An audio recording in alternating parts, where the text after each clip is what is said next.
এদের যাতে মুক্ত না হয়, এদেশের যাতে মানচিত্র না পায়। পাবনা ৩ আসনের ৪ বারের সংসদ সদস্য মোহাম্মদ মকবুল হোসেন স্থানীয়ভাবে ত্রাসের রাজত্ব কায়েম করেছেন। তিনি হামলা, মামলা ও প্রতিপক্ষকে নাস্তানাবুদ করার মাধ্যমে এলাকার দখল বাণিজ্য চালিয়ে অবৈধ সম্পদের পাহাড় গড়েছেন। তার এই অর্থনৈতিক কর্মকাণ্ডের প্রধান সহযোগী ছিলেন তার ২ পুত্র, সাবেক ভাঙ্গুড়া পৌর ও উপজেলা চেয়ারম্যান গোলাম হাসনাইন রাসেল এবং উপজেলা আওয়ামী লীগের সাংগঠনিক সম্পাদক ইবনুল হাসান শাকিল। গত ৫ আগস্ট ছাত্র জনতার গণ অভ্যুত্থানের পর থেকে ২ পুত্র গা ঢাকা দিয়েছেন। জাতীয় পার্টির নেতা হিসেবে রাজনৈতিক জীবন শুরু করলেও মকবুল সুবিধা বুঝে আওয়ামী লীগে যোগ দেন। ২ বার উপজেলা চেয়ারম্যান হয়ে পরে এমপি নির্বাচিত হয়ে চাটমোহর, ভাঙ্গুড়া ও ফরিদপুর এলাকায় ত্রাসের রাজত্ব কায়েম করেন।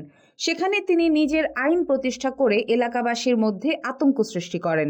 জাতীয় নির্বাচনের সময় তার বিরুদ্ধে যারা দাঁড়ানোর চেষ্টা করতেন তাদের বিরুদ্ধে মিথ্যা মামলা, দোকান দখল ও বাড়ি ভাঙচুরের মতো কর্মকাণ্ডের মাধ্যমে প্রতিশোধ নিতেন।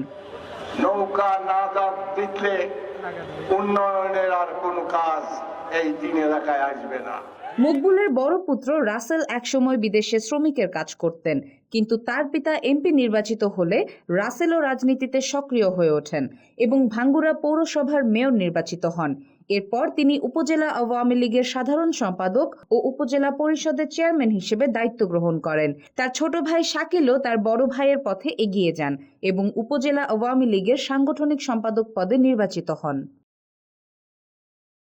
স্থানীয় সূত্র জানায়, রাসেল ও শাকিল গত ১৬ বছর ধরে তাদের ক্ষমতার দাপটের মাধ্যমে এলাকার মানুষকে অসহায় করে তুলেছে।